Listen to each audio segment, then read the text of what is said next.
Okay, my name's Beighton. I'm in the adaptive rowing squad, GB squad, in the trunk and arms mixed double scull. I got into rowing only very recently, in the last 6 months.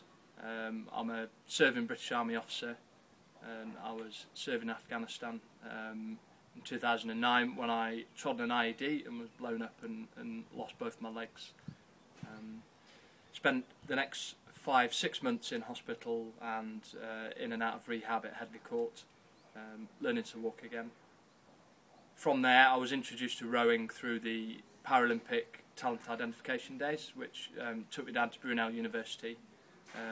Having been 6'7" before I was blown up, someone cleverly said this guy should be a rower and recommended that they get me on a boat and see how I did. So I started going down to Guildford Rowing Club under the coach Robert down there, who introduced me to sculling last summer, so last July and August. So I did one sculling lesson a week for an hour, which was kind of my introduction, and then that kind of petered out over the winter because I had to have bowel surgery for some injuries that I still had. So actually I only really started rowing in earnest this year in January 2011. And started coming down here more regularly and training with Tom Dyson, the adaptive coach. And then it wasn't until the middle of April this year, 2011, that the Army released me to be able to row full time. So I'm still serving officer, and I still have obligations within the forces, but they've allowed me to come and train full time with the squad. So that's where I am. I've had 3 months training now with the squad, which is it's been you know, in at the deep end as always, but it's the best way to have it. I've got no bad habits to be learnt out. So we had our first event, which was the World Cup, the Rowing World Cup in Munich, in the middle of May, and we were very well, really happy. It was 7 weeks in with training, and we managed to get a bronze medal, which we were really happy with. So a good start, but plenty of hard work to go. The World's coming up at the end of August. Paralympic qualifications are sort of our main target at the moment, and then after that we shall see.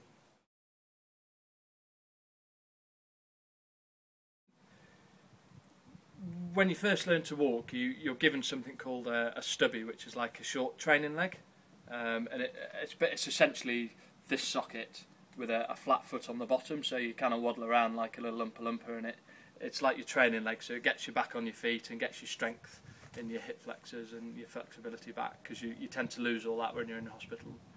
And once you've mastered those, which can take anything between a few weeks and a few months, you move on to something called a sea leg, which is made by Otto Bock, and it's one of quite a few different microprocessor controlled legs on the market, but Headley Court found that it's the best one for a bilateral amputee, so someone who's lost both their limbs above the knee, so you've got no articulation yourself.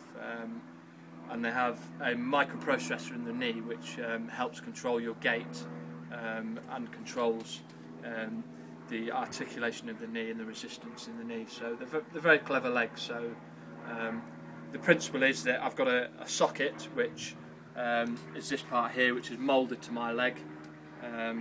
It's like a plaster of Paris mould that they then wrap carbon fibre around the outside of, so it fits perfectly. And that's my control. That's how I'm attached to the leg itself. So these are unique to me, whereas the sea leg is the same for everyone. It's just bolted onto my socket. And then what happens is as I walk, I have to put a certain amount of weight through the toe. It's a sensor and there's a level, so I have to put enough weight to go over a threshold, which will then release the resistance in the hydraulics in the knee, which will allow the leg to swing forward. So I have to weight on one toe, swing it forward, and whilst I'm doing that I'll do the same on the other leg, so I'm constantly shifting my weight through the toe and then using momentum to pull the leg forward to sort of make a smooth walking action. So yeah, it's good technology. It's a bit dated now. The leg actually came out in when was it? 1998. So it's good 13 years old now, and it just goes to show how effective it is. That it's still one of the most popular legs on the market. So I'm waiting eagerly for the new leg that comes out at the end of this year. So hopefully it'll let me do all sorts, but we'll see. it's also got a pretty hefty price tag on it, so I'm going to have to persuade someone to pay for it. But no, that's they're good. I mean, at the end of the day, I'm a guy who's got no legs that can put these on in the morning and walk around like anybody else. So for that, I'm very grateful. Yeah. Well, I don't actually row with these on because they're not waterproof.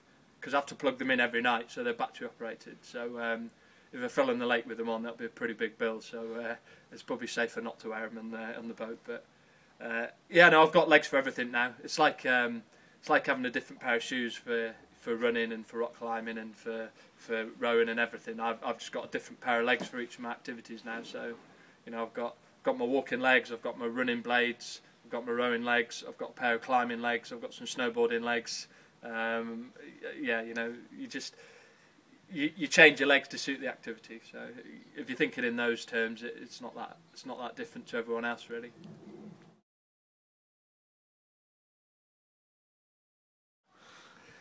Let's just get there first. It's the first thought that goes through my mind. Um, it's an absolute honour, really. Assuming that we get there and we qualify, then it's a once in a lifetime opportunity. Of course, it is. It's I'm proud to serve my country. I have in the army, and I'll do that in a different way now in the sport. And yeah, London Olympics, in home Olympics, representing Great Britain. You couldn't dream it, really, could you? So it's yeah, let's get there, and then I'll start getting excited. But yeah, it's going to be something pretty special, I think, for all the athletes. Everybody who's there. Whatever their background, it's going to be pretty amazing.